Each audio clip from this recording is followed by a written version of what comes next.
Second paper in this session, we only have two papers, is by Edoardo, who you I think all know at this stage.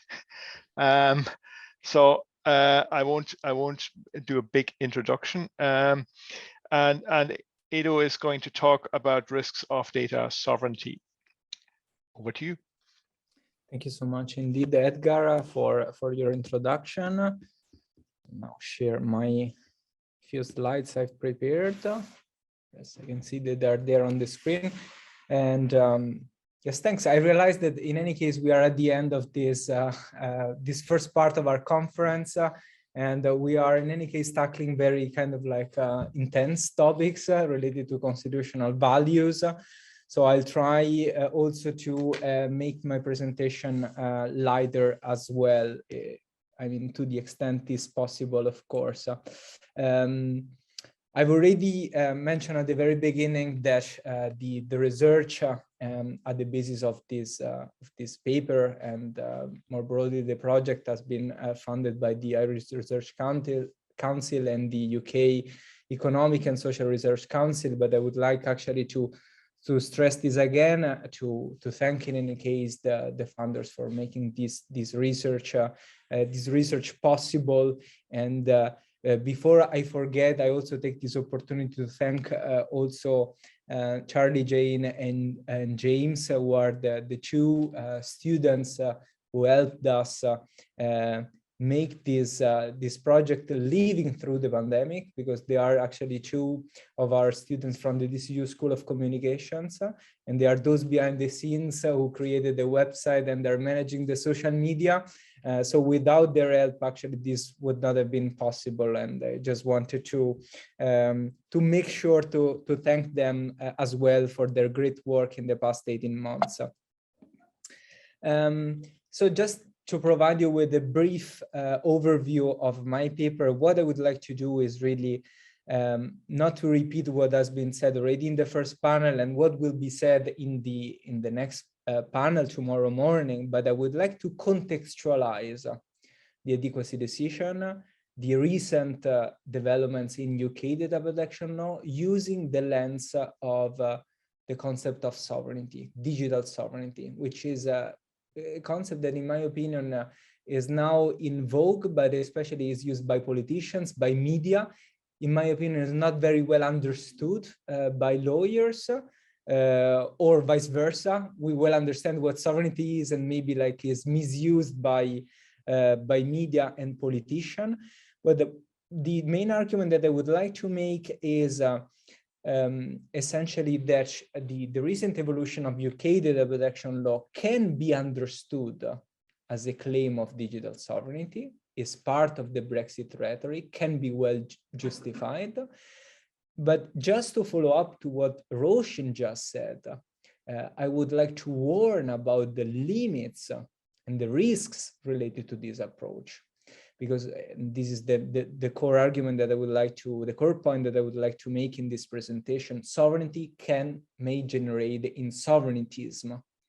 And this is actually something that we want to avoid, especially because we may well end up in having different values, constitutional values in conflict at cross-border level between like UK, EU, and also beyond. I think that Karen very well sketched in the first panel the sort of like the recent evolution of UK data protection law. So I won't enter into the details, but what I will just say is that UK data protection law has not diverged significantly since the Brexit referendum. It essentially remained the same. It was indeed the GDPR among the retained EU law in the European Union Withdrawal Act 2018 that was essentially the piece of legislation then regulating the transition period and beyond. What we can see, this has been mentioned a couple of times today, that the GDPR, the European GDPR, has been literally copied and pasted into UK law, is now even called with the same letters like UK GDPR. So even not the fantasy of renaming the same act, is essentially the same with small variations. But I think that this is telling because we have discussed so far a lot of times about the equilibrium of the new adequacy decision, and the fact that it's extremely delicate and the fact that it's extremely fragile. So one may wonder why a state that was part until a few months ago, from a data protection perspective, was still part of the EU family, is now facing so many problems. Why we are even organizing this conference, and why we have organized the past 4 CROSS-DPN conferences on this. And here I think that there are 2 major probably points to stress. One is, of course, points related to the national security issues.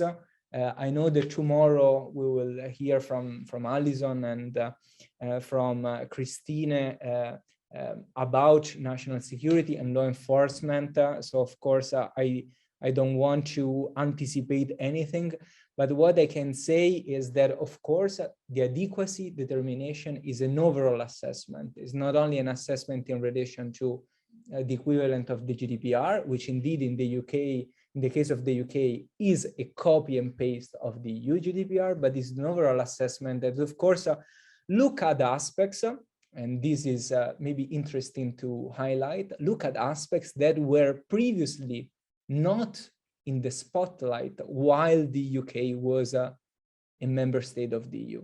Because national security, you know, there is a strange relationship between national security and EU law, is somehow outside formally the scope of EU law, but there are certain aspects which may fall within the scope, which are connected, and progressively we have seen the case law of the European Court of Justice expanding its tentacles just to absorb maybe like some of the aspects related to national security. And I think that the last few months we have seen new cases about this.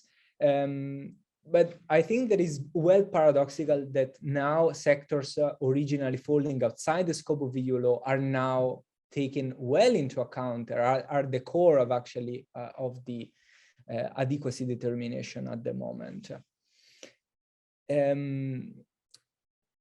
I think that probably, colleagues, tomorrow we will examine also what are these issues in detail. Karen mentioned the fact that, for instance, the UK GDPR, the UK adequacy determination doesn't cover aspects related to for example, migration, immigration regime, and so on. And this, of course, these were due to last minute adjustments that have to be done in relation to the adequacy determination, because, of course, an agreement had to be found. The European Commission had only 6 months, actually from January until the 30th of June last year, to adopt the adequacy decision.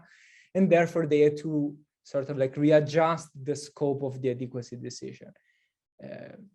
My view, and I have to tell this very explicitly, is quite pessimistic about the, of course, long-term possibility to remain in place of the adequacy decision. Why? We have seen this already in relation to the US. This is already part of the European case law.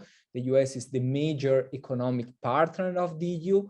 Still, the adequacy decisions, 2 of the sort of like adequacy mechanism to transfer data to the US have been invalidated, thanks to cases that actually we are here in Ireland, and we have to recognize have been initiated through Irish courts, given the important role that they play as a sort of like gatekeeper of cases in relation to the European Court of Justice.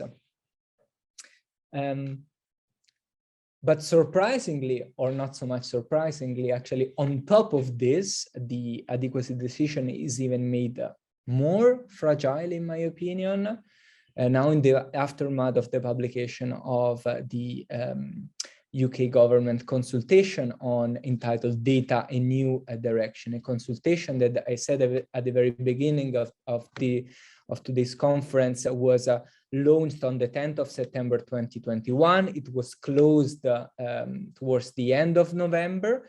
And now at the moment, at least from the sources that I read, the UK government is due actually to provide a formal answer to this consultation.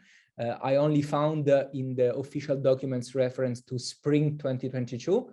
So I think that is somehow due. Now, I don't know if, of course, the current political situation is somehow postponing this item, this discussion item in the agenda of the UK government. These has already been stressed. Of course, the main points made by the UK government in this paper were that EU law regulating data may potentially hamper the development of UK law. The UK, of course, wants to become a leader in the artificial intelligence field. And in particular, I'm interested also to hear from the colleagues that will speak about this tomorrow, if you think that a competition between like EU and UK and maybe other countries might emerge in the future, because I think that this might be extremely helpful to me also to make my argument stronger in this paper.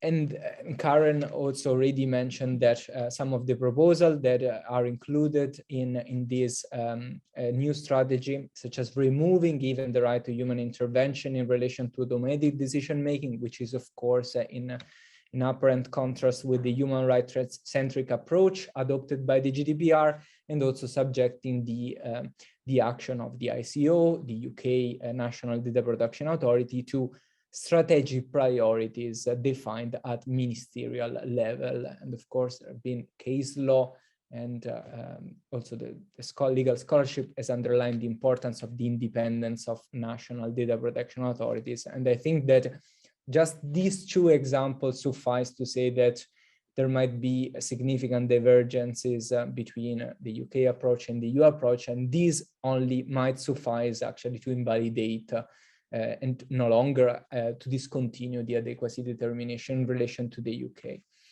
But given this very long introduction, what I would like to do is try to reinterpret, to use the lens of digital sovereignty to reinterpret actually these recent regulatory and policy moves. So first of all, I would like to make clear that, of course, the argument of regaining a lost sovereignty was at the core of the Brexit campaign, was at the core of the Brexit referendum. So it's very well justified. From this point, I said earlier, I was surprised to see this new strategy published, but I was surprised as an EU data protection law scholar, but I'm not surprised from a political perspective. The new strategy is well in line with the campaign that has been made by the UK government over the past few years. There is still this feeling that the EU is hampering the development of the UK economy, and now the UK is legally, of course, entitled to reconquer this lost sovereignty, at least in fields which were previously falling within the scope of EU law. And now, of course, a sovereign exercise of power in the digital field is more than justified. What I find extremely interesting is that in parallel, there is an emerging, there are a series of emerging digital sovereignty claims at EU level as well. And now, of course, are even amplified by the Ukrainian war, because, of course, the digital transition is seen as a sort of like proxy to the green transition, which are two of the main objectives of the reform packages that the EU Commission is adopting at the moment. But of course, in the context of the Ukrainian war, this has to be paired and has to be recontextualized in the recent war related to energetic sovereignty. If the EU wants to lead the digital transition, if we want to host the supercomputing resources in the EU, of course, we need electricity. But at the moment in Ireland, I've heard the other day at the radio, and Edgar may confirm this, that we need to take shorter showers and save energy in this way for the coming winter. So we will have to make a choice whether to maintain our computers and servers on or our showers. Well, the EU digital sovereignty claims, I have to say, are articulated in a different direction, very often in an anti-US or Chinese perspective. Of course, both the US and China are superpower in the digital field, both because they have either the sort of like a software capacity or the primary resources, such as in the case of China. But it's interesting how in the UK, these arguments related to digital sovereignty are redeployed in an anti-EU perspective. And I think that the main difference is that the EU, on the one hand, the EU aims to emancipate itself from the US and Chinese economic power. But as has been very well stressed in the previous presentation, the UK doesn't want to actually emancipate itself from its links with the EU from an economic perspective, because of course there are very strong links, but only from a regulatory perspective. So I think there is a question of like whether actually it's really like worth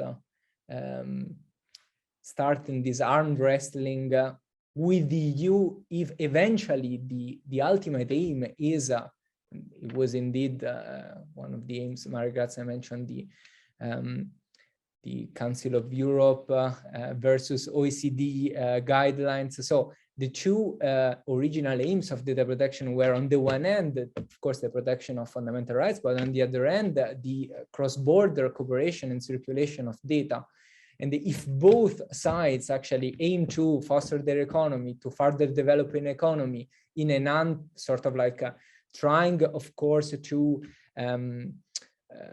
respond to the US, to the American and Chinese threat, of course, it's really interesting to see that we are fighting one against each other if our ultimate aims eventually are very close.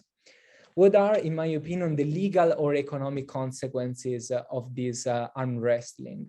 So first of all, I think it's important to distinguish between theoretical possibilities and factual reality. Although legally independent, sovereign from a legislative point of view, the adequacy decision, in my opinion, works as a bridle, restricting the possibility of further development of UK data protection law.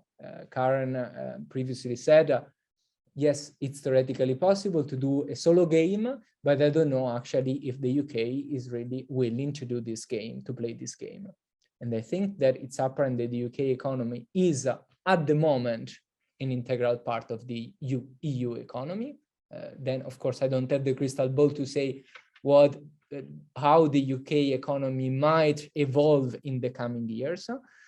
But what I can certainly say is that in the short/medium term, a significant departure from the EU standards may entail risk of the invalidation of the adequacy decision, and therefore, from an economic perspective, certainly increasing level of concern of businesses, legal uncertainty does not favor at all the development of the economy. And this is something that we can currently see in the US. European and US companies are extremely concerned about the destiny of this new agreement that Joe Biden and Ursula von der Leyen recently announced. They're afraid of like the time that actually this agreement will be in place, this will be once again invalidated, because now, of course, privacy activists are there and we are ready. We know how to do things and we know how to enforce, of course, our right. However, what I found extremely interesting, if I may reconnect with the earlier presentation, is that there might well be a sort of like a room then to find a solution which is not identical to GDPR, not identical to the European model, but somehow similar, or maybe like in any case, satisfying the adequacy status. And this is, of course, where all my hopes of course reside, and I do really hope that actually a similar solution can be found if effectively the UK decides to go for a new data protection model. So digital sovereignty claims, in my opinion, can well be justified. I think it's absolutely normal in a global data protection environment. It's absolutely normal that the state may want to require control on core regulatory aspects related to the digital field, because these assets at the moment are crucial to all aspects, not only of the economic sector, but also of the public sector. However, in order to avoid the risk of pursuing an agenda of economic protectionism or fomenting an unproductive, in my opinion, international unwrestling, I think it's extremely important, and at least I can speak for EU digital sovereignty claims, to remember what is the objective, what is the rationale of digital sovereignty. In my opinion, in the EU, is to safeguard EU fundamental rights. So the risk is that for the UK, but also for the EU, of course, is to degenerate, is this example of form of data or digital sovereignty degenerate in forms of digital sovereignism. So the UK's attitude in the digital field at the moment may well be considered as expression of a sovereigntist attitude, because their objectives are purely economic, at least this is my opinion at the first read of the document. Now, the final question that I would like to ask in presenting this paper is, are we facing a mere political / marketing strategy of the UK government? They want to say, okay, we are modifying our legislation, but in reality, they're not modifying their legislation. They will remain within the sort of like adequacy determination status, but at the same time, they will modify something to tell to their electorate, we have done something. Or more worrisomely, and I will conclude then with this, and this I think that may well follow up to what also Roshin has just said in relation to constitutional values. I think that there might be a looming constitutional value crisis, because if the UK digital sovereignty claims are not a mere crying wolf, but in reality, they will become reality in the future. Well, prioritizing economic efficiency over digital rights exposes a significant change and can even denote a constitutional value crisis, because the UK would then sacrifice essentially fundamental rights on the altar of economic development, economic interest, and so on. So I'm really curious, and I would like also to hear tomorrow from Peter Hastings, who is former European data protection supervisor, and is now currently working at the ICO.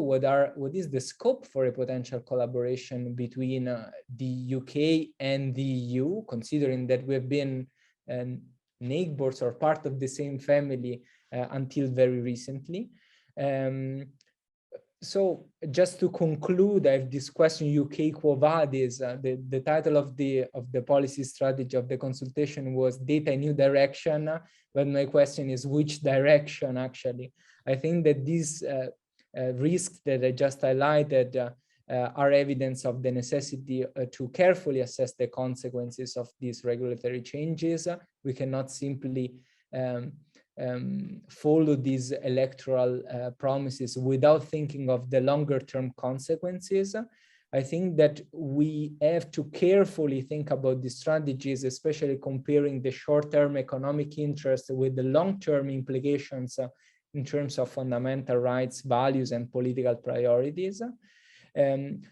I don't think that actually is a question of speculating on the end of tomorrow rather than thinking of on the egg of today, but I think that there is a real question of democratic legitimacy of political choices as well, because I think that the UK people in 2016, they voted to leave the EU, but I'm not sure if they voted actually to leave EU values at the same time. So, and I will conclude with this. Thank you so much for your attention. Thank you very much. I think you're pointing at something that is inherent in the whole Brexit thing, and that's an inherent schizophrenia. There's a desire to regain sovereignty that is almost impossible to gain, because of the interlinkages of the economies, particularly with Europe. You know, the short-term economic benefits, well, Brexit actually is a negative. So you're moving from a first best to a third best, and you may achieve a second best, but you're still not at first best. It's very, very strange. And ultimately, this is politics, I guess. And that's where the marketing stuff comes in. The current British government seems to continually say things that aren't actually really true. You know, they say this is better or this has changed, but actually it hasn't. You know, the facts are somewhat different.